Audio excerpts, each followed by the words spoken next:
Good morning everybody. Students, మనకి ఎగ్జామ్లో 10th class పబ్లిక్లో వర్తమానాలు, భూతకాలు, భవిష్యత్తుకాలు వస్తాయి కాబట్టి ఒకసారి చూసుకోండి. చూడండి, రామ్ పాఠశాల జాతా హై అని వర్తమాన కాలంలో ఇచ్చాడు. భవిష్యత్తుకాలంలో రాయమంటే రామ్ పాఠశాల జాయిగా అని రాయాలి. భూతకాలం అయితే రామ్ పాఠశాల గయా అని రాయాలి. ఇదొకటి డిఫరెంట్గా ఉంటుంది. గయా భూతకాలం అనమాట, భూతకాల గయా వస్తుంది. సీతా మందిర్ జాతీ హై అని ఇచ్చాడు కదా, సీతా మందిర్ జాయేగి అని వస్తుంది. ఇది భవిష్యత్తు కాలము. సీతా మందిర్ గయి పాస్ట్ టెన్స్ అనమాట, ఇది వెళ్ళింది అని. లడకా మైదాన్ మే ఖేల్తా హై అని ఇచ్చాడు, అది సింగులర్ కాబట్టి ఖేల్తా హై. లడకా మైదాన్ మే ఖేలేగా అని ఇచ్చాడు, ఫ్యూచర్ టెన్స్. లడకే మైదాన్ మే ఖేలా థా అని ఇచ్చాడు, అదేమో పాస్ట్ టెన్స్ అనమాట, జరిగిపోయిన కాలము. ఇది లడకే సింగులర్ అయినా కానీ ఇక్కడ దీన్ని బట్టి నే ప్రత్యయం ఉంది కాబట్టి ఏకి మాత్రం వస్తుంది, లడకేనే వస్తుంది. అక్కడ లడకా అనే అర్థము, బట్ లడకేనే మైదాన్ మే ఖేలాతా అని వస్తుంది అనమాట పాస్ట్ టెన్స్లో. గుర్తుపెట్టుకోవడం అంటే ఇది బహువచనం అని కాదు. లడకి మైదాన్ మే ఖేల్తీ హై అని ఇచ్చాడు, లడకి మైదాన్ మే ఖేలేగి, లడకి మైదాన్ మే ఖేలా థా.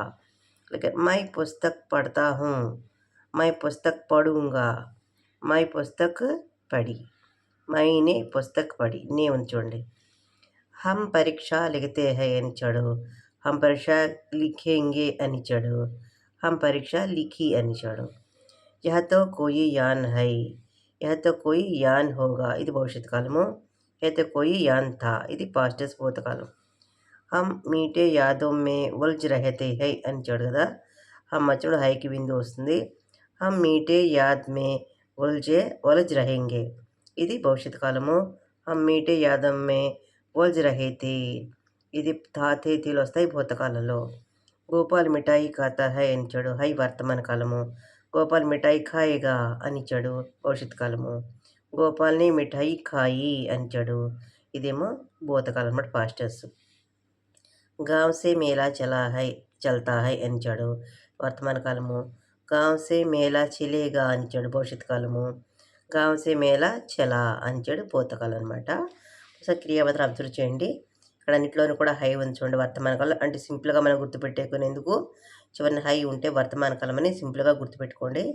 భవిష్యత్ కాలంలో ఏగా, ఏగి అని ఇచ్చాడు చూడండి. ఏగా ధాతువుకి, జా అనే క్రియాపదానికి ఏగా, జాయేగా, జాయేగి, ఖేలేగా, ఖేలేగి అంటే ఏగా, ఏగి. అలాగే ఊంగా, పడుంగా, మై వచ్చాడు ఊంగా, మే పడుంగా, పట్ ప్లస్ ఊంగా. అలాగే హమ్ పరీక్ష లిఖేంగే, ఏంగే. అలాగే యహ తో కోయి యాన్ హోగా, హోగా. అలాగే హమ్ మీటే యాదం మే ఉల్జ్ రహేంగే, మళ్ళీ ఏంగే వచ్చింది. గోపాల్ మిఠాయి ఖాయేగా, ఏగా వచ్చింది క్రియాపదానికి. గావ్ సే మేళా చలా, చలేగా, ఏగా వచ్చింది చూడండి. ఏగా, ఏగి, ఊంగా, ఊంగి, ఊంగే, ఇలాంటివన్నీ ఓగా, ఓగి ఇలాంటివన్నీ కూడా ఇప్పుడు వస్తాయి, భవిష్యత్తుకాలంలో క్రియాపదానికి వస్తాయి. అలాగే భూతకాలంలో చూడండి, భూతకాలంలో గయా, గయి వస్తాయి. అలాగే థా, థే, తీలు వస్తాయి చూడండి. కేలా థా, కేలా థా. పడి, పట్ ప్లస్ ఈ కూడా వస్తుంది అనమాట. లిఖా, లిక్ ప్లస్ ఆ, ఈ అవి కూడా వస్తాయి అనమాట క్రియాపదానికి. మళ్ళీ థా, థే, థీ, మళ్ళీ చల, చల్ ప్లస్ చల, ఇవన్నీ కూడా మన క్రియాపదానికి వస్తాయి చూడండి. గయా, గయి, కేలా థా, పడి, లిఖి, అలాగే యాన్ థా, అలాగే రహేతే, ఖాయి, చల, ఇవన్నీ కూడా క్రియాపదాలు వస్తాయి. గుర్తుపెట్టుకోండి, రూల్స్ గుర్తుపెట్టుకోండి.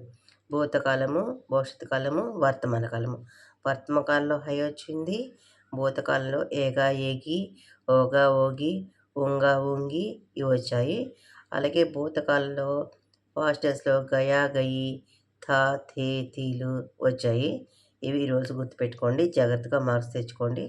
ఆల్ ద బెస్ట్ చిల్డ్రన్, అందరికీ గుడ్ లక్. మళ్ళీ మీకు లింక్ బదులునా కూడా చెప్తాను, అలాగే వచన బదులు కూడా చెప్తాను. జాగ్రత్తగా చూసి ఫాలో అవ్వండి, ఫ్రెండ్స్కి షేర్ చేయండి. All the best children, good luck.